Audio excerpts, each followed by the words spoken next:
Não se julgue excessivamente. Não dê muita atenção ao que as pessoas pensam de você. Não existe o certo ou errado. Existe o que é certo para você. O que você precisa é persistir e nunca desistir. E o mais importante, tenha coragem para seguir os seus sonhos. E todo o resto é relativo. Senhoras e senhores, temos a honra de apresentar o podcast CFSC Brasil.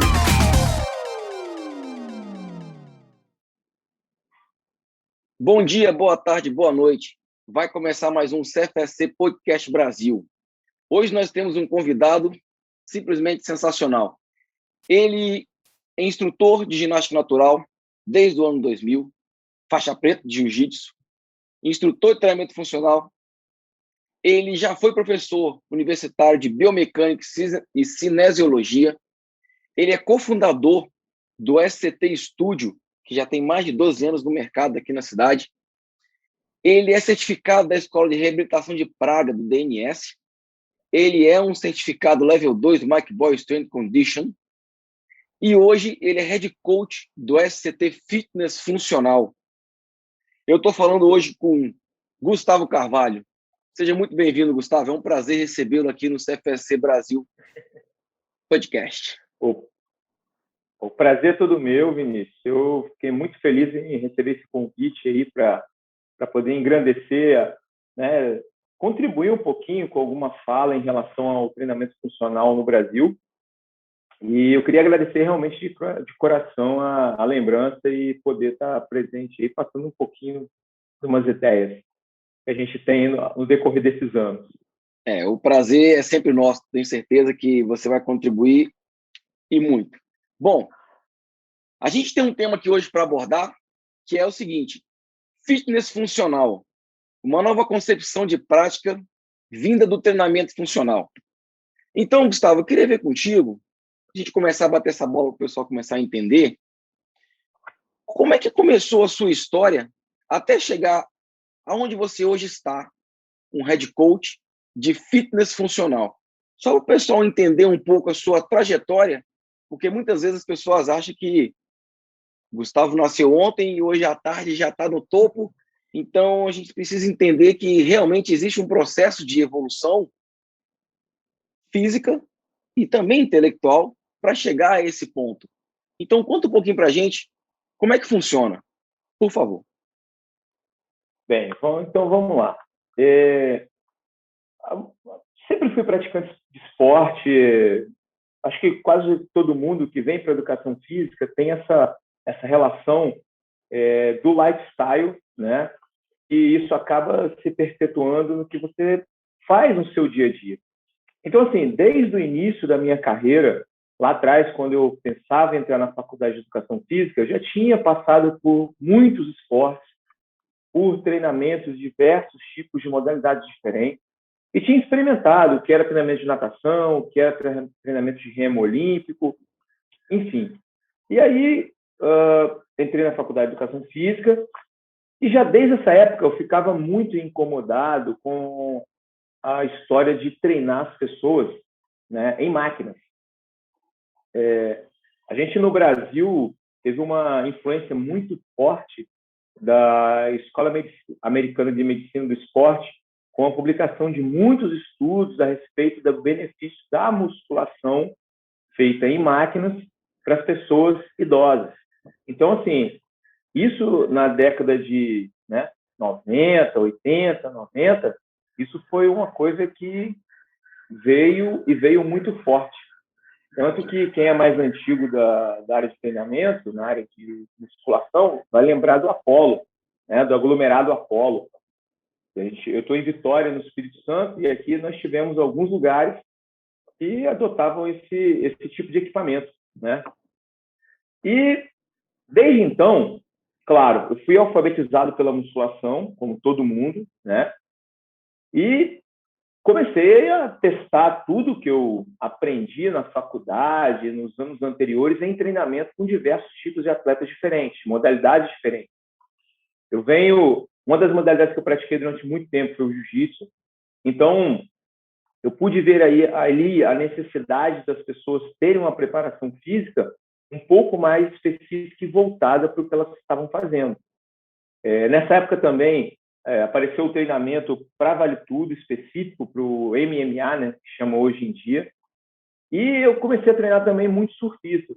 Então, claro, eu usava a ferramenta musculação. O feedback das pessoas que treinavam professor, eu estou muito forte, só que eu estou parecendo com um robô. Os meus movimentos ficaram muito robotizados. E isso está me atrapalhando, a fluência do meu surf, está atrapalhando quando eu vou lutar, eu não consigo, eu faço força em demasia quando eu estou treinando, eu não tenho controle de força. E isso começou a me incomodar, essa fala começou a me incomodar muito. E aí eu falei, poxa, mas aí que outra coisa que eu vou usar como instrumento de fortalecimento, né? Estímulo neuromuscular. O que eu vou fazer? E aí eu comecei a lembrar que a natação, né, adotou muito essa metodologia de treino de uso de borracha.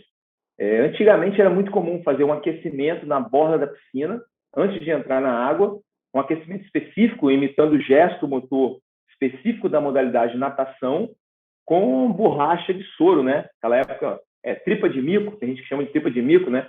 Então, lembrei disso quando eu treinava com esses atletas de luta, e aí eu comecei a introduzir isso no treinamento, né? Ao invés do cara fazer uma puxada, por exemplo, numa máquina, ele fazia a puxada com banda elástica, com a borracha de soro. E isso permitia a execução de diversos movimentos diferentes e específicos da luta.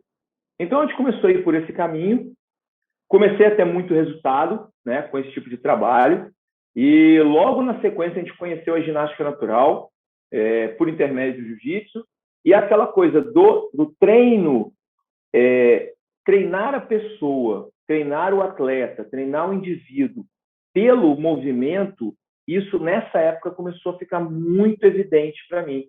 Porque o feedback dos treinados era, poxa, eu estou me sentindo melhor, eu estou menos travado, eu estou conseguindo movimentar mais rápido, eu estou mais ágil, e na realidade o esporte pede isso, né? E aí, claro, anos se passaram à frente, eu trabalhando com essa metodologia que não existia, nessa época ainda não existia o YouTube, então a gente não tinha um acesso tão fácil à informação, né? A internet não era uma coisa tão fácil de você ter acesso, por exemplo, se digitasse lá treinamento funcional, não aparecia muita coisa, mesmo porque as publicações em português, com os olhos, né, no treinamento funcional, a gente não tinha esse tipo de informação. E aí, passaram-se os anos, em 2004, se eu não me engano, eu ouvi uma pessoa falar sobre... A primeira vez que eu ouvi a pessoa falar o termo treinamento funcional. Existe não sei se existe até hoje uma revista de corrida chamada O2, né? E um dos colunistas dessa revista era o Luciano Delia. E esse camarada foi um cara que desenvolveu muita coisa e que introduziu o treinamento funcional com esse nome, né, no Brasil, né? Na época, me recordo que ele chegou até a patentear o nome treinamento funcional. Claro, né? Demais. Ninguém patenteia o nome de uma modalidade. Eu acho que isso vai muito além, né? Mas, enfim. Então, em 2004, a gente começou a ter contato com essas informações, aplicava com diversos tipos de atletas e esportistas de uma maneira geral.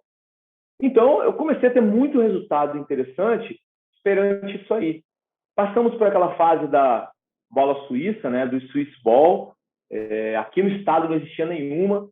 Então, eu trouxe para cá as primeiras bolas suíças, né, e aplicar ela no treinamento.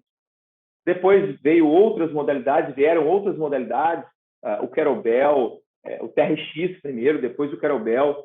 Então, quando começaram a chegar as primeiras certificações do Brasil, que começaram a falar que o treinamento funcional tinha uma metodologia, tinha uma avaliação, tinha um esqueleto por trás, a gente ouviu, foi uma das primeiras pessoas a ouvir essa informação. E como a gente estava com esse conhecimento, querendo aprender a como treinar as pessoas pelo movimento e não só trocar o pininho da máquina, a gente vislumbrou algumas coisas que poderiam ser feitas com esse tipo de metodologia, né? Aquela coisa, existe uma vida além da musculação, né? E para a gente, nessa época, para mim, para o Vinícius e para diversos professores, foi uma quebra de paradigma muito grande. Então, muitas perguntas ficaram em aberto inicialmente. Tipo, tá, ok, vamos dizer, né, o mais básico que acontecia, eu faço um supino, por exemplo, com 100 quilos. Agora, eu vou fazer um supino deitado com as costas na bola, uma superfície instável, eu não vou conseguir pegar os mesmos 100 quilos. Mas, vem cá, você precisa, será, fazer o supino na bola? Então, esse foi um problema também que o funcional teve no Brasil quando ele chegou. Muita gente acreditou que o funcional era a musculação feita em cima de superfície instável. Foi um erro também que acabou colocando o treinamento funcional nesse início em descrédito pelos olhos dos profissionais mais céticos que já trabalhavam com treinamento de força há muito tempo, né? Como que o cara vai fazer força em cima de superfície instável? Pô, mas isso é muito perigoso, enfim. E a coisa foi andando, foi aparecendo a metodologia de trabalho. Tive contato com a metodologia do Mike Boyle, que foi uma organização assim, muito grande no trabalho que a gente já fazia e que contribuiu muito para um crescimento até meu no quesito de organização de sessões de treino, organização de estímulo, organização de um trabalho de para onde que eu ia, né? Para onde que eu ia com toda aquela informação?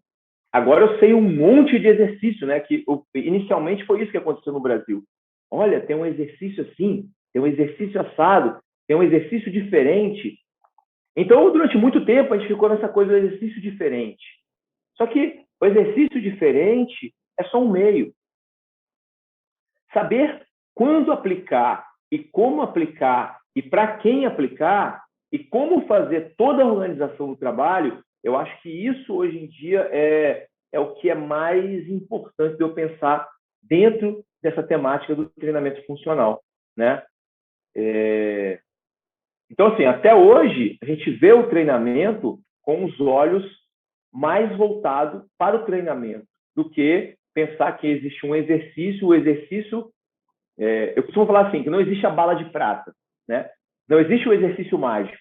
Existe a construção de um processo que ele vai chegar a um patamar de conquista, né? De conquista de movimento, de conquista de não tenho dor, né? Não tenho dor, consigo movimentar sem limitações. Eu acho que essa é a grande busca. Resolver a vida do meu cliente. Eu acho que esse é o carro-chefe para o que a gente faz hoje em dia.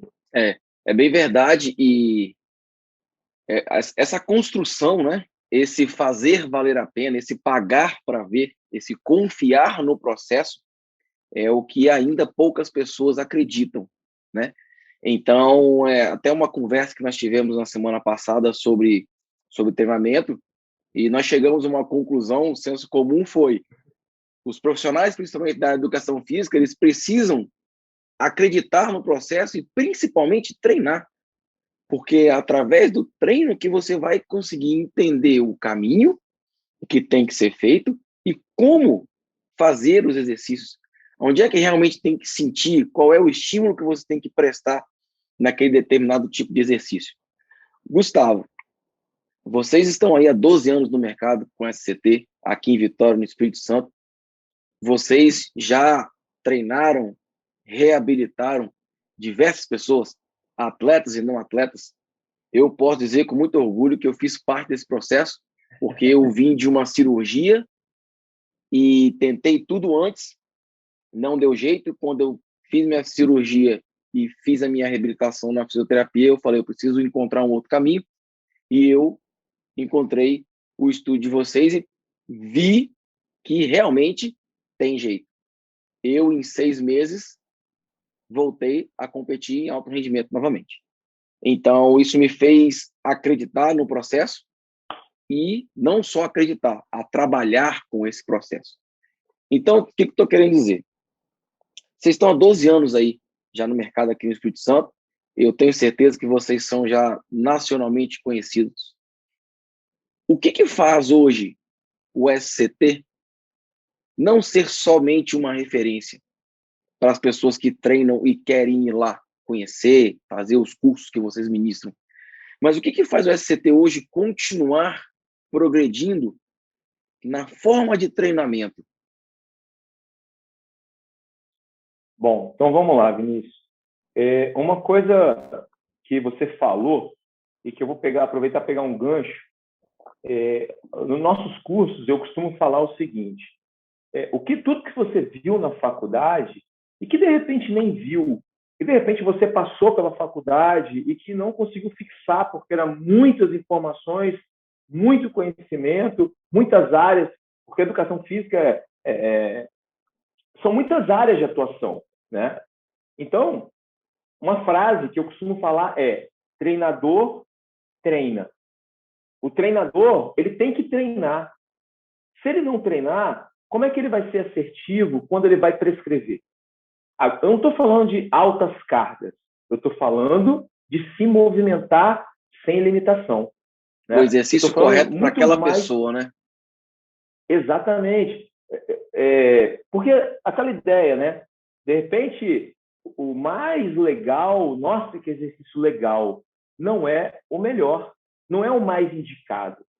E a gente, profissional de educação física, qual é a sua representatividade social? A nossa é ensinar os outros a se movimentar. O fisioterapeuta, que é uma profissão que está muito próxima à nossa, ajuda o indivíduo a reabilitar, a prevenir. Agora, quem vai ensinar a pessoa a se movimentar? É a gente. Quem é o educador físico? É a gente. Então, claro, nada é fácil de ser construído. A coisa é um processo que vai indo e que vai amadurecendo. Só que, como você disse, acreditar no processo é de suma importância. Porque, às vezes, aquela coisa de tá doendo aqui, aquela dor muscular tardia pós-treino, já não é tão evidente para muita gente, para muitos alunos. E se o treinador não passa por esse processo, é difícil ele fazer ajuste de carga, mesmo porque a gente, né, essa área trabalha muito com microajuste de carga biomecânico. Quer dizer, eu mudando a posição de um kettlebell, mudando uma pegada, a posição que o kettlebell se encontra em relação ao meu corpo, eu consigo mais sobrecarga ou menos sobrecarga. Eu consigo facilitar ou consigo dificultar o exercício do indivíduo. Entende? Então, assim, claro, se eu quero ser mais assertivo na minha posição, com certeza, eu treinando, eu aplicando em mim muita coisa, vai facilitar bastante, né? Eu acho assim, uma das coisas que eu falo muito com o meu sócio, né? O meu sócio é o Bruno Kalik, né? O professor Bruno Kalik. A gente fundou o SCT em 2009. Ele foi uma das pessoas que começou, foi uma das primeiras pessoas a ouvir o que eu estava falando nessa época. Hoje em dia a gente tem uma equipe de 9 professores. Sem uma equipe você não consegue fazer nada, né? Não consegue desenvolver, não consegue disseminar o teu trabalho. E Bruno é um dos grandes pilares para disseminar todo esse trabalho, toda essa filosofia que a gente vem trabalhando desde 2009, né? Sou muito grato a ele por acreditar em muitas ideias, e hoje ele contribui com ideias também fundamentais e essenciais para todo o processo, para que todo o processo continue. Uma frase que eu falo muito com ele é assim: enquanto você tiver aquele brilho nos olhos, a busca pelo novo conhecimento, a busca por novas informações e você deixar que o teu cliente veja que você tem um brilho nos olhos, isso aí é o que vai continuar a motivar as pessoas que estão próximas de você, né? Quantas pessoas você consegue motivar, por exemplo, a treinar, que estão ao seu redor, né? Acho que a continuidade da evolução, do processo evolutivo do SCT, ele se dá muito pela paixão que a gente tem pelo que a gente está fazendo. Então, a busca por novas ferramentas de trabalho, novas informações, como inserir algumas novas tendências dentro do que a gente faz, isso aí é de suma importância. Está aberto claro, na medida de um padrão de qualidade, né, mas está aberto a novas informações e coisas que podem contribuir muito com o teu trabalho, né? Sim. Sobre essa questão evolutiva de pensar e executar, você vem aí desde o ano 2000 trabalhando o movimento corporal humano através da ginástica natural e fazendo essas progressões de buscas e conhecimentos em cima do treinamento funcional. Isso ficou muito bem massificado. Vocês conseguiram progredir. E aí você entrou com um novo conceito de fitness funcional, que hoje é o título que mais é utilizado por conta de um nome específico de franquia, né?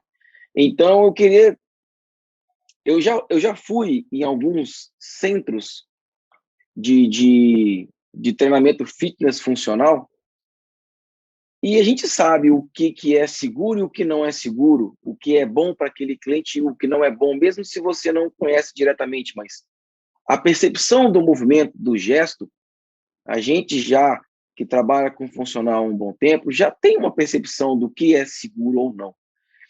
E aí você entra com um conceito agora de fitness funcional em um estúdio. O que você viu num primeiro contato, sendo que você teve que fazer uma certificação para ter o nível 1 do CrossFit? E depois dessa certificação, o que você viu para poder ajustar, melhorar e deixar mais seguro, por exemplo? Eu acho que essa é a palavra mais importante. O que você encontrou nesse caminho, nesse processo, para tornar um tipo de treino circuitado, como é o que é vendido no CrossFit, uma coisa segura? O que você bolou nessa cabeça aí? Uma das coisas assim que foi muito latente quando eu comecei a ter contato com esse tipo de treinamento foi a primeira coisa, né? Quando em 2009, quando o CrossFit chegou no Brasil, eu e o Bruno, a gente estava fazendo um curso de levantamento olímpico, ministrado por um ex-levantador olímpico brasileiro chamado Edmilson Dantas, o Dimas, que já escreveu alguns livros sobre potência no esporte.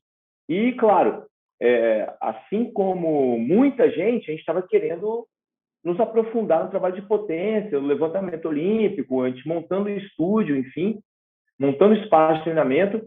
E aí a gente teve contato com o Joel Friedman, que foi o cara que trouxe o CrossFit para o Brasil, né? Só que nessa época, a gente, em 2009, a gente já tinha 5 anos de trabalho com o treinamento funcional em si. Então, muita coisa que era feita dentro do CrossFit, a gente abominou. Muita coisa a gente abominou, da forma que era feita. Abominou pelo seguinte motivo. Uma das fontes de divulgação era, né, um palhacinho, né, um mascote do CrossFit, vomitando. Tipo, e depois disso, qualquer reportagem que saía a respeito, aqui no Brasil ou fora do Brasil, a respeito do CrossFit era: pega o seu balde, porque você vai vomitar. E aí ficou aquilo na minha cabeça: poxa, mas a pessoa vai adotar esse tipo de atividade física? Porque anteriormente, né, quando a gente aplicou treinamento de alta intensidade para os lutadores, né, que não, CrossFit ainda não existia, não tinha chegado no Brasil ainda, né? Isso em 2005, 2005, 2006, a gente viu que para atletas de alto rendimento chegar a um nível de treino, de fazer o indivíduo vomitar, era uma coisa muito, muito extenuante. E até mesmo para lutadores de vale tudo, o feedback depois não era positivo, era extremamente negativo. Então, eu pude ver uma onda de gente que saiu da musculação, que saiu do treinamento funcional e que foi buscar os boxes de CrossFit. Só que muita gente chegou lá e o profissional que estava lá não sabia o que fazer. Já o CrossFit fora do Brasil, ele continuou a se desenvolver, ele se desenvolveu com a utilização de profissionais que fizeram as suas certificações no treinamento funcional que a gente faz, que a gente conhece. Então, conceitos como core, conceitos como é importante treinar o pé, é importante ter mobilidade, todos esses conceitos, eles vieram lá de trás, né? A gente a gente avançou bastante quando o funcional chegou no Brasil, só que teve um retrocesso quando o CrossFit chegou, porque muita gente achava que só essa ferramenta, ela por ela, se findava quanto estímulo necessário para o indivíduo treinar. E, mais uma vez, muita gente se machucou. O profissional que estava ali, ele não entendia como melhorar a condição do indivíduo para fazer levantamento, para fazer ginástica.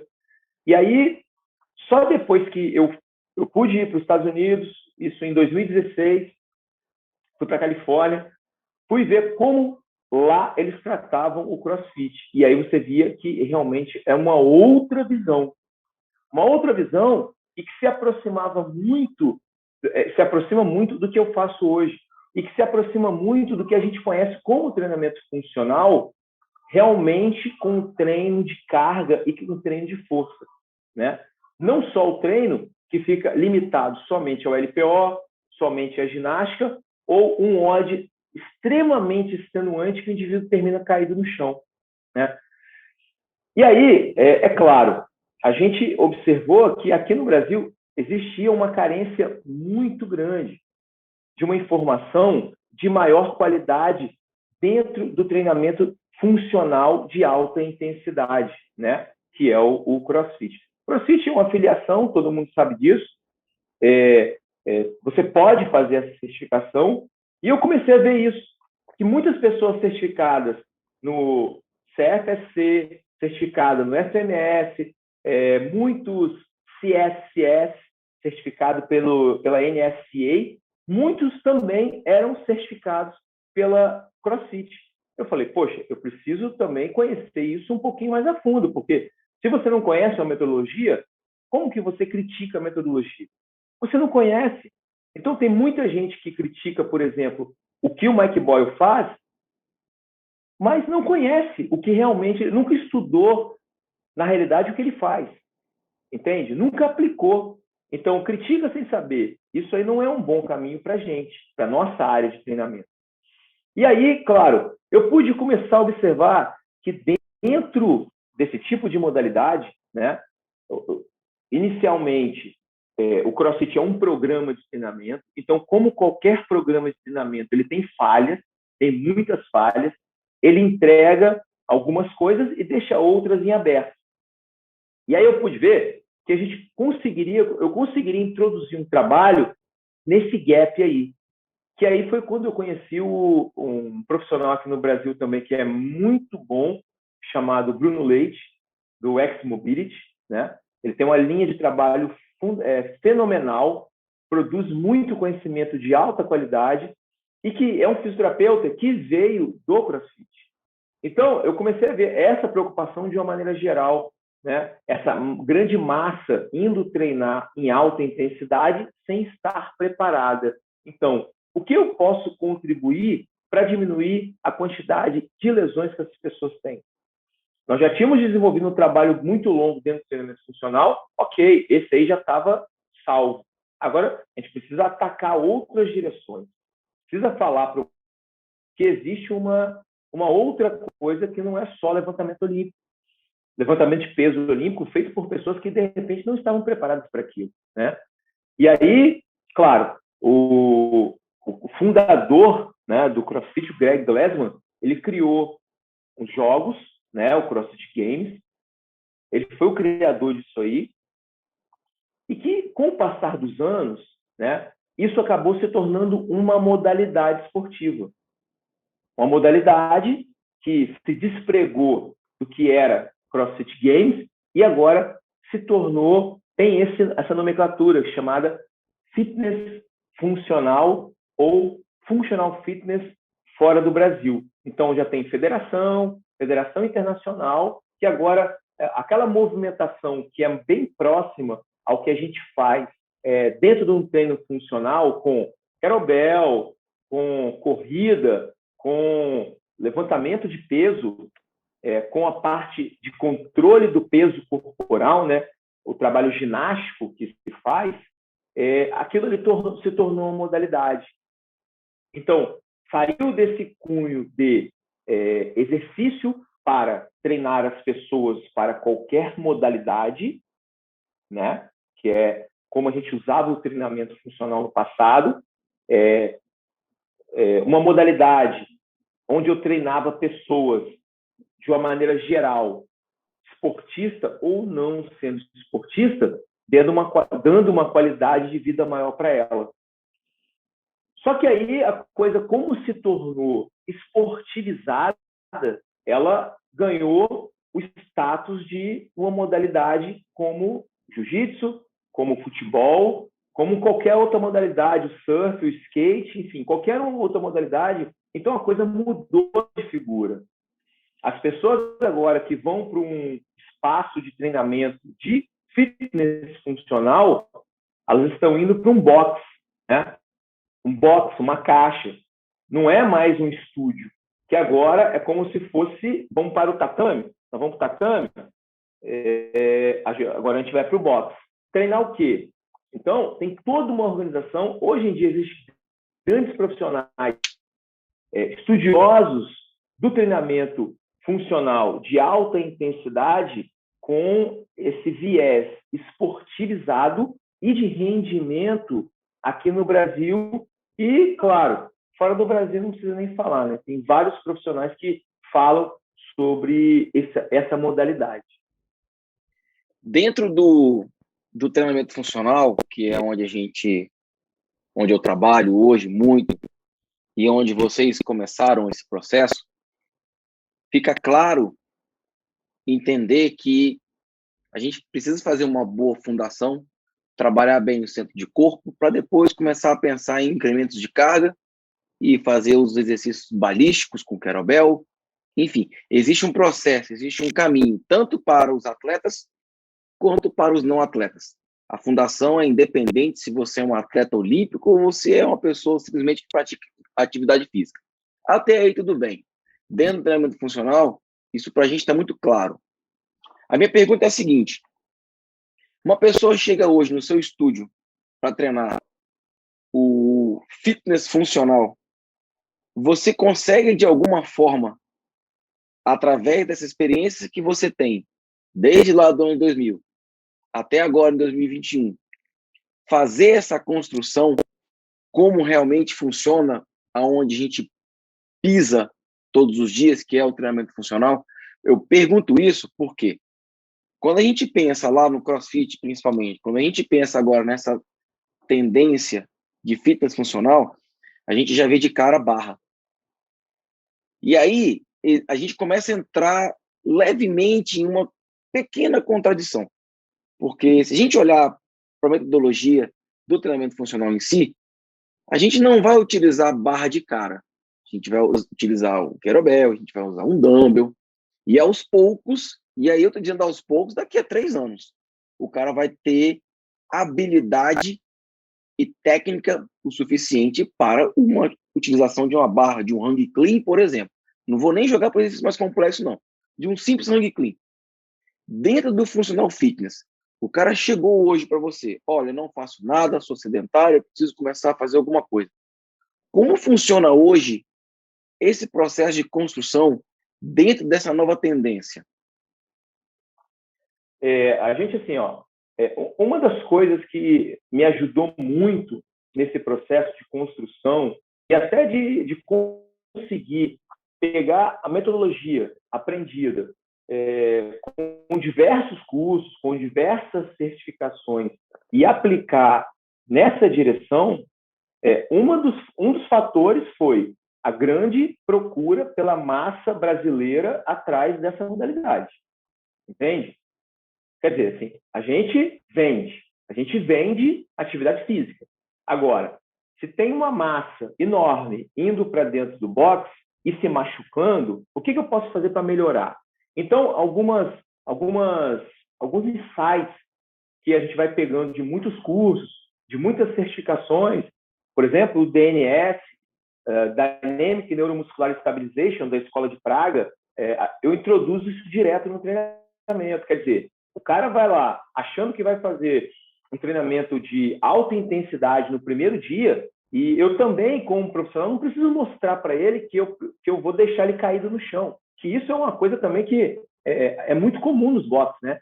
A pessoa vai lá treinar a primeira vez, e aí o coach, às vezes, tem um pouco de preguiça de pensar, um pouco de preguiça, e também, às vezes, não tem uma bagagem dentro do treinamento funcional para conseguir flexibilizar um treino que, vamos dizer, o treino da classe hoje é um treino de clean, por exemplo, e eu consigo, no primeiro dia, colocar o cara, um sedentário, para fazer o clean.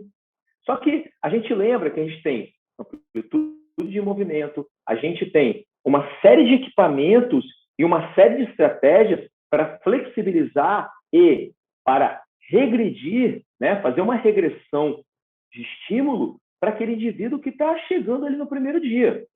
O treino, assim, fora do Brasil, eles falam assim, eu vou fazer, dentro do CrossFit, isso é uma fala muito comum, vou fazer o scale, eu vou escalonar, a tradução, né? Eu vou escalonar isso para o indivíduo sedentário. Agora, é a mesma fala nossa quando a gente fala no CFSC, eu vou fazer uma regressão. É a mesma história.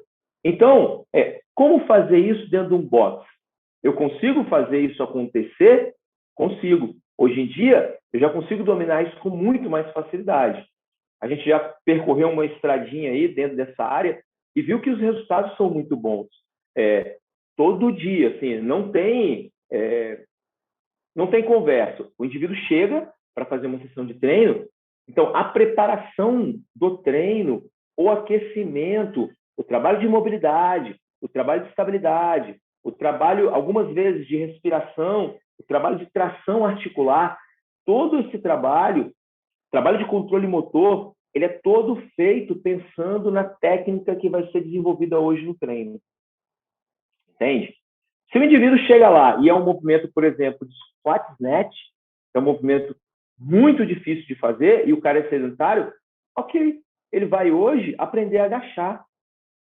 Entende?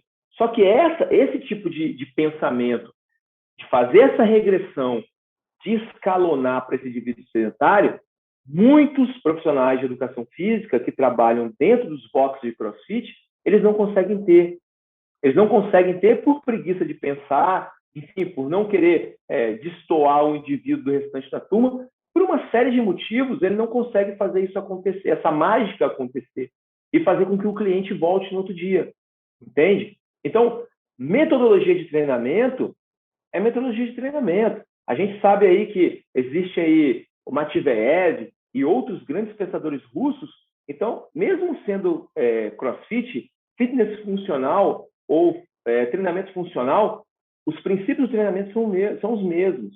A base, a parte crua do treinamento é a mesma coisa.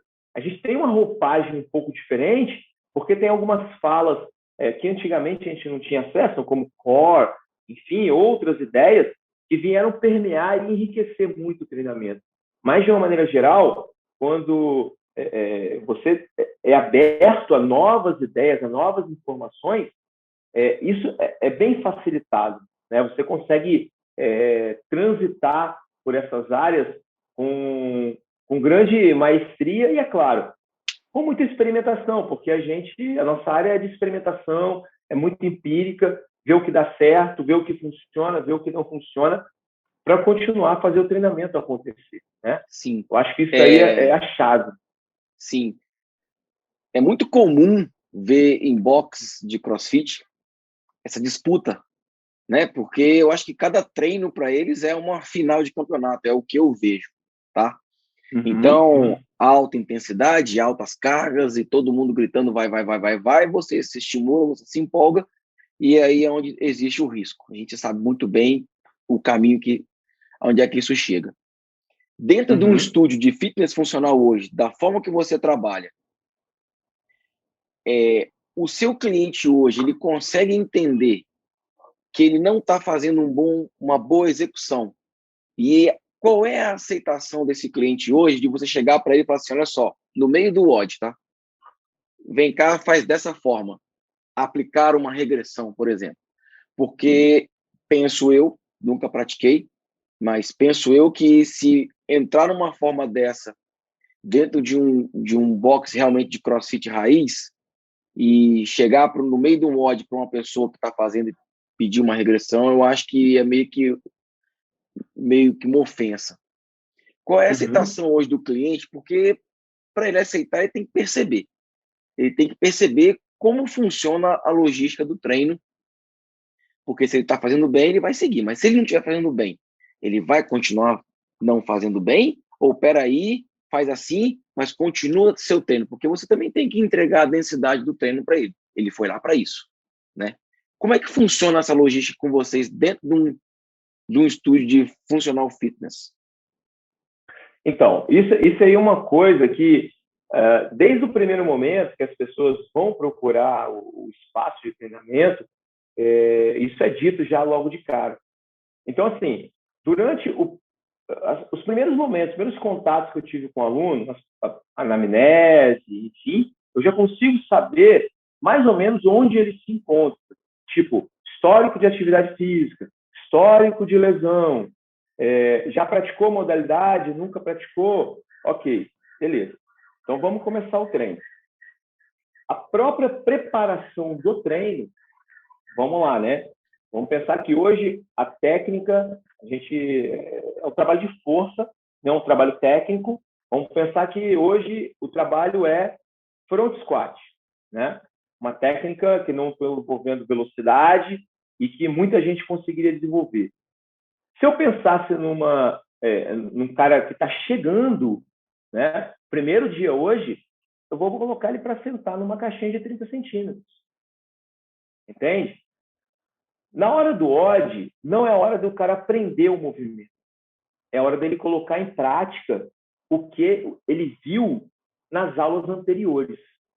Então, se eu quero fazer com ele, né? Ele foi lá aquele primeiro dia.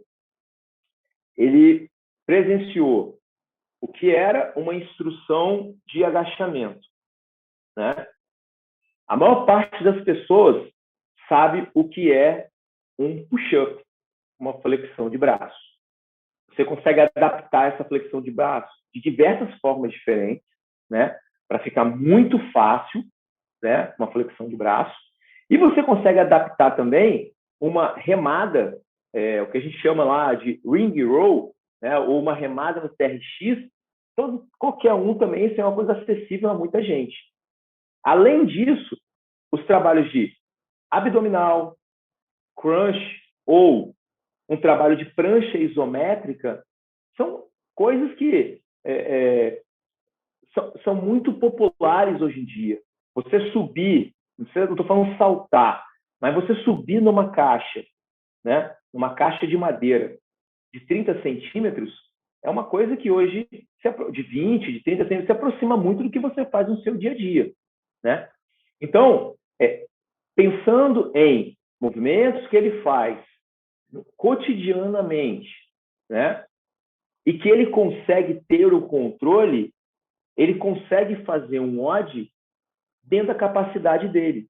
Ele vai fazer, no momento que um cara que está mais avançado do lado dele faz, por exemplo, um squat snatch com a barra, porque já está treinando há muito tempo, ele está aqui do lado fazendo um globet squat com um kettlebellzinho, ou até só com peso corporal, sentando na caixa e levantando.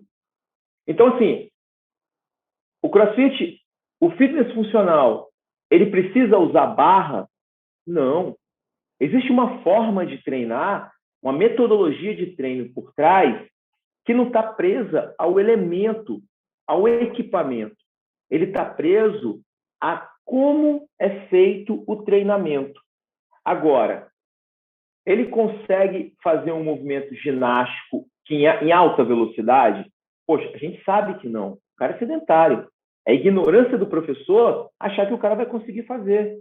Que o aluno que foi lá fazer a primeira aula, uma experimental, vai conseguir fazer. Só que aí eu falo com você, quantos movimentos a gente conhece dentro do treinamento funcional, do clássico, e que tem uma demanda pelo próprio movimento, somente com o peso corporal, a gente consegue colocar o indivíduo para fazer. Então, o WOD, ele não precisa se pendurar na barra fixa para fazer um movimento em velocidade, para fazer um pull-up, para se puxar para cima da barra. Mas ele pode fazer um ring roll, não pode? Pode. Ele pode, então ele já faz um abdominal, ele já faz uma prancha isométrica, ele já faz um push-up adaptado, ele já faz um ring roll. Então, quer dizer, eu já consigo montar um WOD para ele. Entende? Então, a coisa, ela vai numa direção que o treinamento funcional, em muitas ocasiões, se esqueceu, que é como trabalhar nas diferentes vias metabólicas, fisiologicamente falando, numa sessão metabólica de treino. Entende? Então, tudo bem, eu estou vendo que o cara está chegando ali, você acha que eu vou dar um estímulo para ele, que ele vai se movimentar ininterruptamente durante 1 minuto e vou dar um intervalo de 15 segundos? Não vai funcionar. Você acha que esse cara vai fazer o quê? Ele vai sentar no chão e botar a perna para cima. Vou vomitar, professor. Isso é fácil de fazer. É só botar um estímulo muito longo e um intervalo muito curto. Só que você sabe que ele é sedentário, não sabe? Então, por que você não regride? Por que você não faz o escalonamento, né, para aquele indivíduo sedentário? Ele vai brincar igual os outros, dentro da capacidade que ele consegue dentro da limitação dele. Produzir de movimento. Sim. Entende? A sim. ideia vai nessa direção. Claramente, nada a regra do 80-20 lá da tabela do Boyle, né, que você consegue aplicar em cima de uma outra metodologia, vamos colocar assim. Eu acho que, sim, a gente precisa de mais gente aqui do que aqui, né? Mais na cabeça do que no músculo. Gustavão. Com certeza. Cara, a gente tem uma regra aqui no CFSC Podcast Brasil, que é de você indicar, a gente sempre pede, para que vocês indiquem um livro que vocês estão lendo, ou que vocês já leram, que pode ser de treinamento, de filosofia, de qualquer coisa que você já leu, despertou seu interesse, para deixar essa dica também para os nossos ouvintes e telespectadores. Manda para nós. Bom, não tem nem o que falar, porque assim, uma das bíblias que eu continuo a acompanhar é o Mike Boyle. A gente acompanha isso aí todo dia, né? Bebe dessa fonte cotidianamente, concordando ou não com algumas falas, né? Mas isso aí não vem ao caso. Mas um livro assim que eu gostei muito, uma profissional que eu não conhecia, eu fui conhecer aqui no Perform Better Brasil, no que eu estive presente, foi o primeiro em São Paulo, que foi a Su Falzoni, né? O livro dela, Diminuindo o Tempo, né, entre a reabilitação e a performance. Esse livro é sensacional. Para quem, como eu falei, às vezes a galera que treina, né, CrossFit, os coaches do CrossFit, acha que o treinamento funcional, enfim, é muito fraco, mas que na realidade não conhece aprofundadamente os grandes nomes do que é treinamento funcional, do que é feito fora do Brasil. E vice-versa. A galera do treinamento funcional não tem muito acesso ou não sabe quem são os grandes treinadores de fitness funcional ou de CrossFit. Existem grandes organizações nos Estados Unidos que existem grandes treinadores e que trabalham e fazem um trabalho excepcional, entende? Mas, sim, como livro, eu indicaria esse da Su Falzoni, que é top demais. É o fino. Gustavão, CFSC Brasil agradece demais a sua presença. Desejo a todos aí... Eu que agradeço. Que isso, cara. Foi um prazer inenarrável. Desejo a todos aí paz e bem, hoje e sempre. Tchau, tchau.